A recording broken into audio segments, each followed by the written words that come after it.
¿Te imaginas a un militar japonés, de esos conocidos por su frialdad y disciplina extrema, admitiendo en voz baja que ha sido testigo de algo que desafía todo su entrenamiento? Esto que acabamos de ver, nosotros jamás podríamos replicarlo. Murmuró mientras observaba atónito el final de unas maniobras militares. Y no estaba hablando de los legendarios Navy SEALs estadounidenses ni de las temidas fuerzas especiales británicas. Se refería a algo que nadie esperaría: soldados de Filipinas. Parece sacado de una novela de ficción militar, pero esta historia es completamente real. Sucedió en las selvas húmedas de Mindanao, durante lo que debería haber sido un intercambio de entrenamiento rutinario entre las fuerzas japonesas y filipinas. Lo que comenzó como una colaboración estándar se convirtió en una experiencia que cambiaría para siempre la perspectiva de uno de los estrategas militares más respetados de Asia. Las colaboraciones militares internacionales son pan de cada día en el sudeste asiático. Equipos de diferentes naciones se reúnen, comparten técnicas, realizan ejercicios conjuntos y luego cada quien regresa a casa con nuevas ideas. Pero lo que presenció este grupo particular de observadores japoneses durante su estadía en territorio filipino fue algo completamente diferente. No solo vieron técnicas de combate, fueron testigos de algo que trascendía lo puramente militar. Durante una prueba de resistencia especialmente brutal, con condiciones climáticas adversas que incluían lluvia intensa y terreno fangoso, un oficial japonés veterano se quedó paralizado observando. Los soldados filipinos no solo completaron el ejercicio, lo hicieron con una naturalidad que desafiaba toda lógica, sin protestas, sin signos visibles de fatiga extrema, con una determinación que parecía brotar desde lo más profundo de su ser. Este testimonio provino de una fuente altamente confiable: el coronel Misaru Hidataka, un veterano con una carrera impresionante de más de 2 décadas y media en el ámbito de la guerra asimétrica y la resistencia mental. Su experiencia abarcaba entrenamientos con fuerzas de la OTAN, misiones de consultoría en zonas de conflicto como Afganistán, y cátedras en las academias militares más prestigiosas del mundo. Había dedicado su vida profesional a estudiar y entender las capacidades límite del ser humano en situaciones de combate extremo.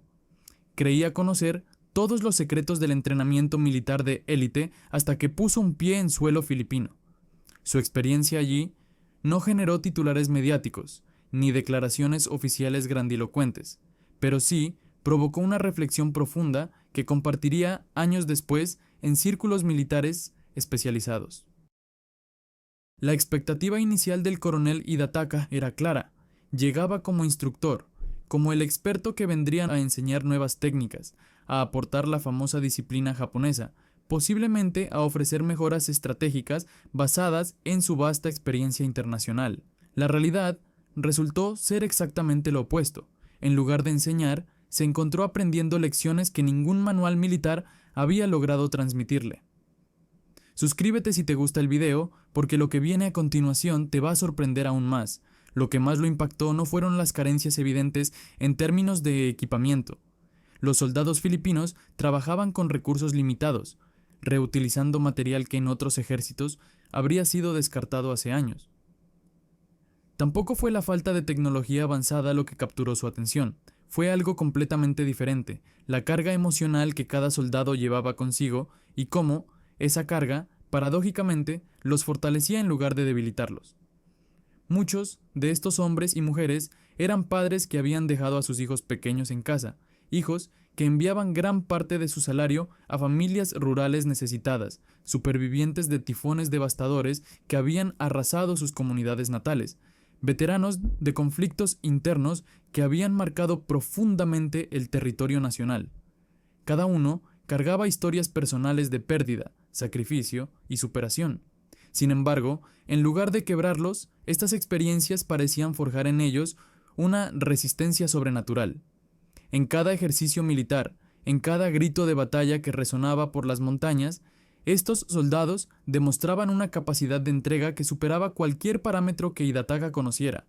No se trataba de una demostración de fuerza física superior, sino de algo mucho más profundo y poderoso: la capacidad de mantener una sonrisa genuina mientras el dolor físico era evidente, de encontrar momentos de humor en medio del agotamiento más extremo, de sostener a un compañero herido mientras continuaban avanzando hacia el objetivo militar asignado. Nosotros enseñamos técnicas de combate, reflexionaría más tarde el coronel japonés. Pero esto que estoy viendo no puede enseñarse en ninguna academia, es algo que nace desde el interior más profundo del ser humano. Esta comprensión marcó un antes y un después en la carrera militar de Hidetaka. Su perspectiva sobre Filipinas experimentó una transformación radical. Ya no veía únicamente un archipiélago tropical conocido por su belleza natural y por exportar trabajadores talentosos al mundo entero. Ahora comprendía que estaba ante una verdadera forja humana, un lugar donde las almas se templaban como el metal más resistente. Era un territorio donde los guerreros auténticos no emergían de instalaciones de entrenamiento de última generación, sino de la adversidad más cruda y real. Un lugar donde la disciplina militar no se inculcaba a gritos o castigos, sino que se heredaba como un tesoro familiar transmitido de generación en generación, impregnado de valores profundos y significado trascendental. Un episodio específico quedaría grabado permanentemente en la memoria del coronel japonés.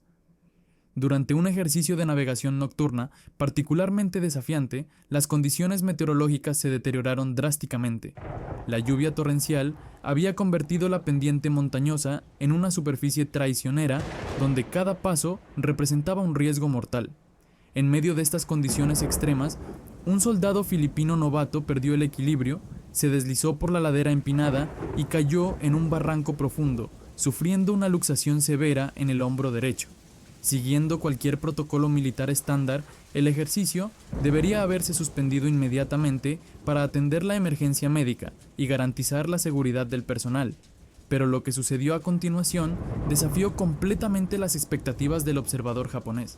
Sin dudarlo ni un segundo, dos compañeros del soldado herido descendieron por la oscuridad peligrosa del barranco.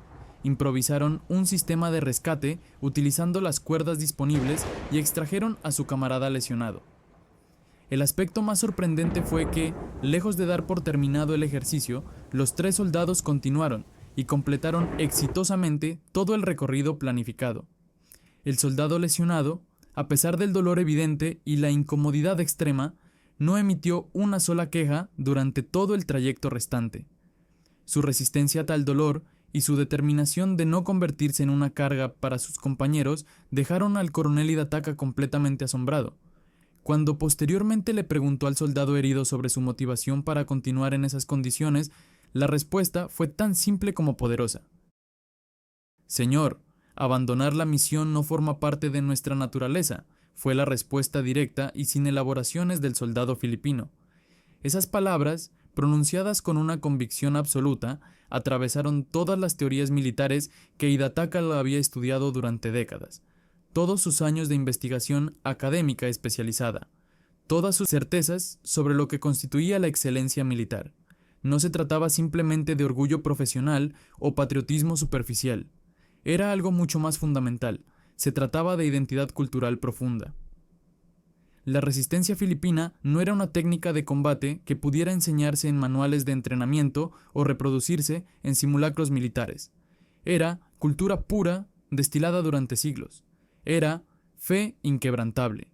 Era el vínculo familiar extendido a la hermandad militar. Era el resultado de 1000 años de historia, marcada por la capacidad de levantarse después de cada caída devastadora.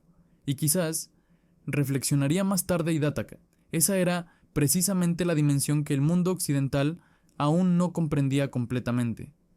¿Cómo explicar que una nación golpeada repetidamente por tifones destructivos, desafiada por inestabilidad política crónica y aún recuperándose de siglos de heridas coloniales profundas, pudiera producir soldados con una determinación tan inquebrantable?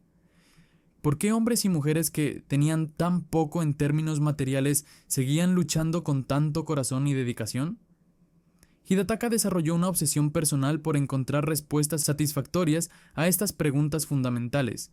Decidió extender significativamente su estadía original en territorio filipino, dedicando tiempo adicional a convivir con unidades militares locales distribuidas por todo el archipiélago. Su investigación de campo lo llevó desde las montañas de Luzón hasta las islas de Visayas, y finalmente a las tierras marcadas por décadas de conflicto en Mindanao.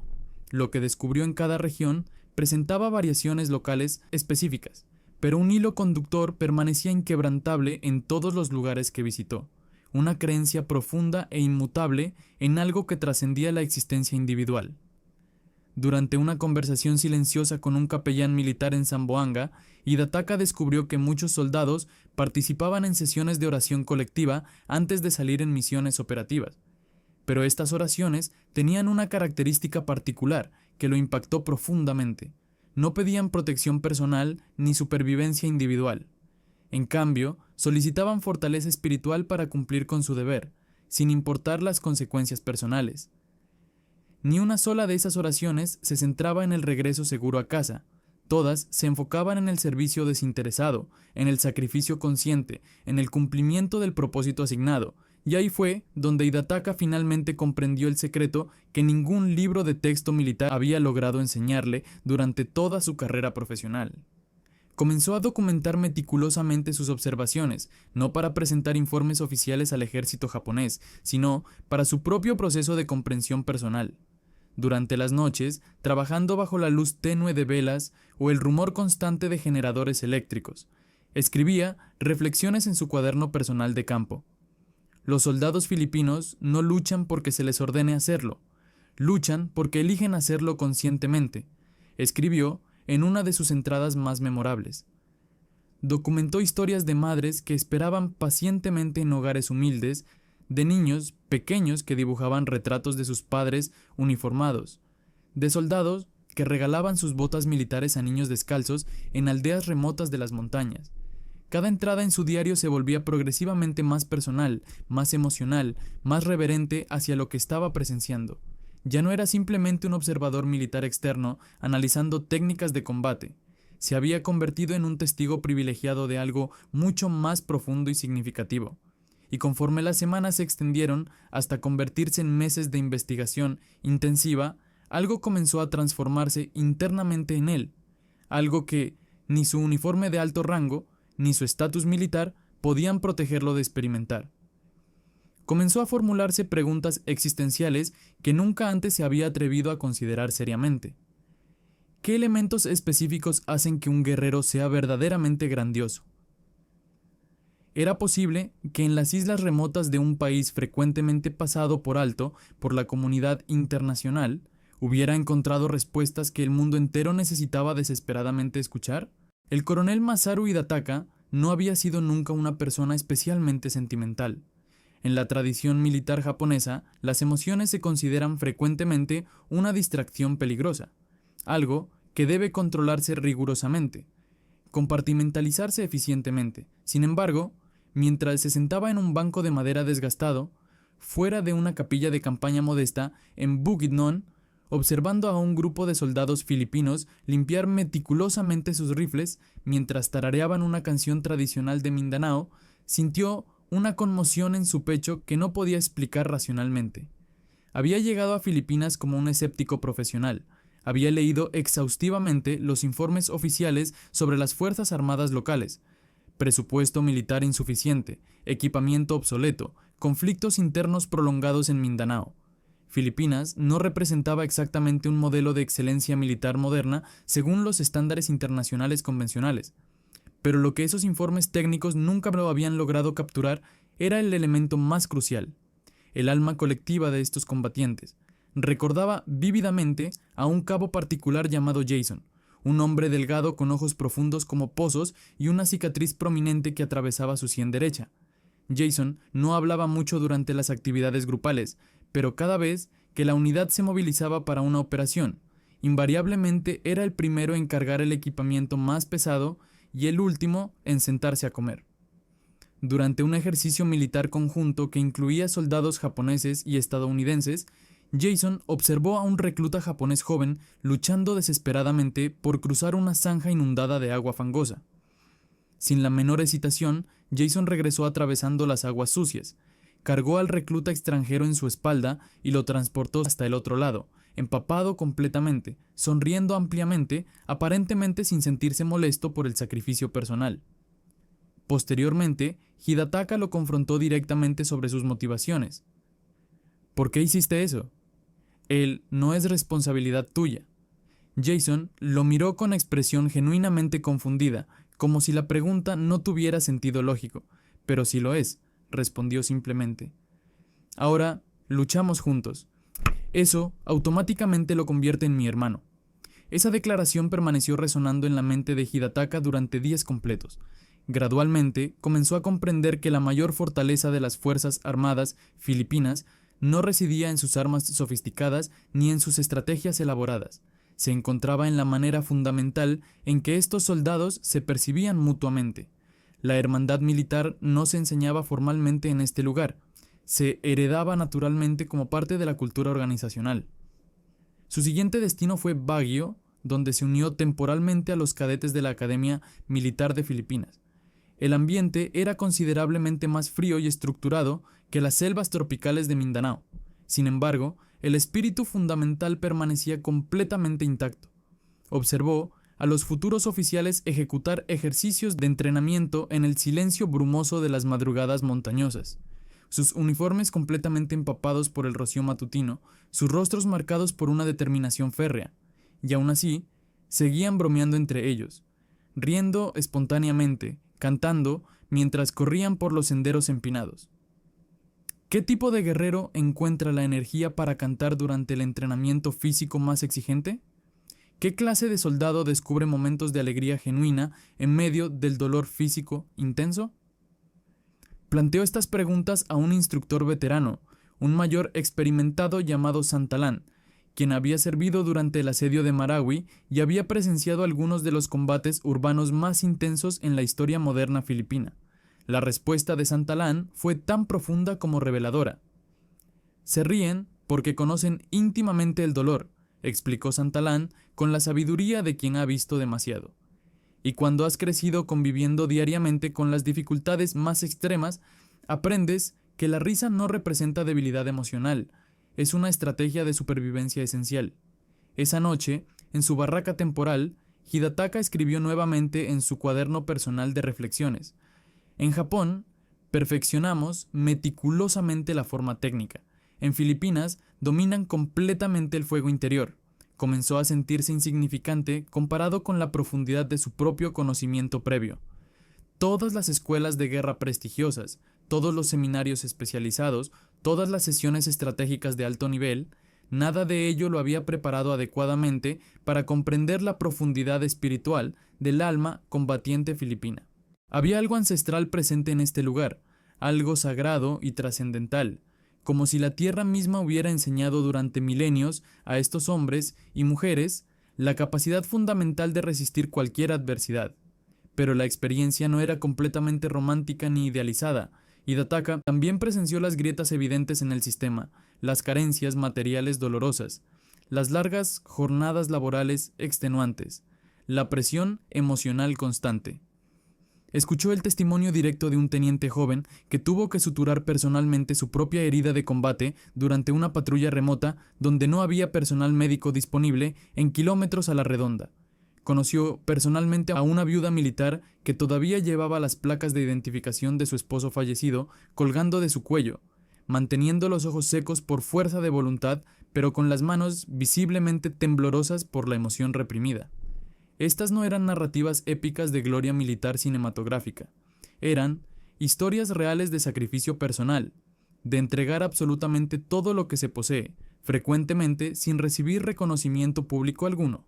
Y eso, quizás, fue lo que más profundamente humilló a Hidataka durante toda su experiencia filipina. En Japón, los soldados reciben honores ceremoniales elaborados por su servicio. Su dedicación es ampliamente conocida por la sociedad, su rango militar es respetado automáticamente por los civiles. En Filipinas, el servicio militar frecuentemente pasa completamente desapercibido para el público general. Sin embargo, estos hombres y mujeres continuaban sirviendo incondicionalmente de todos modos, no por medallas decorativas, no por desfiles ceremoniales, sino porque creían genuinamente en algo infinitamente más grande que sus existencias individuales. Comenzó a asistir regularmente a las misas vespertinas celebradas por los soldados en el campo. No comprendía las oraciones recitadas en tagalo, pero podía sentir físicamente su poder espiritual. La manera en que inclinaban sus cabezas, no en señal de derrota resignada, sino en reverencia profunda y genuina.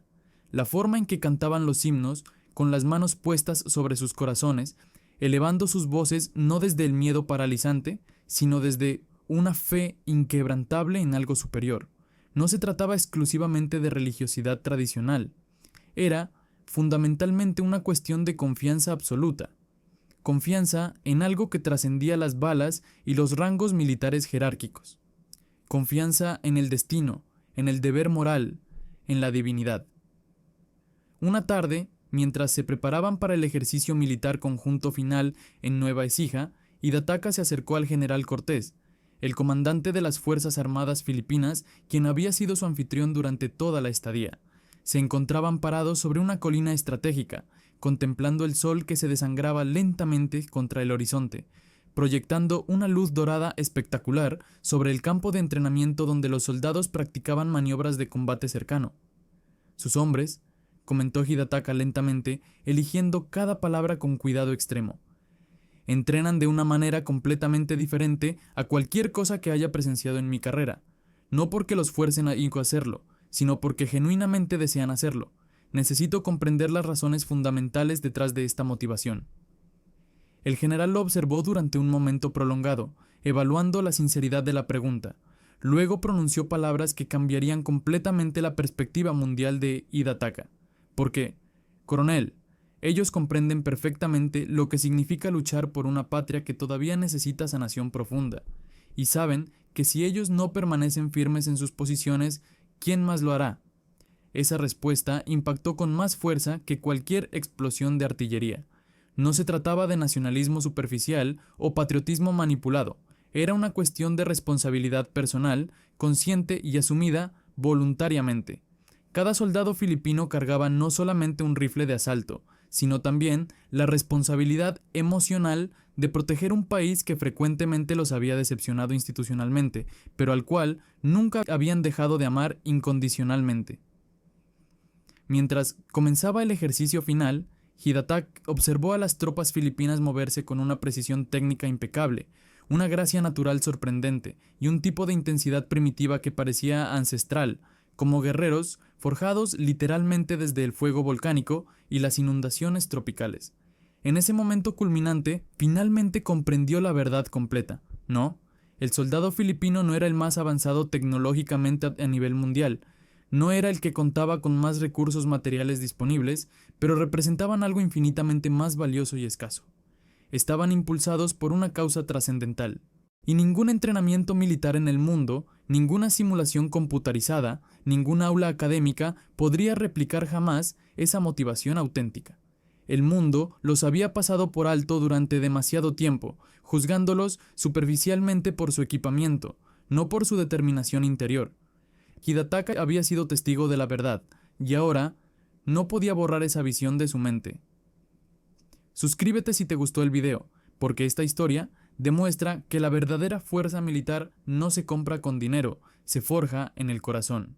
Y eso es algo que ningún ejército del mundo puede enseñar.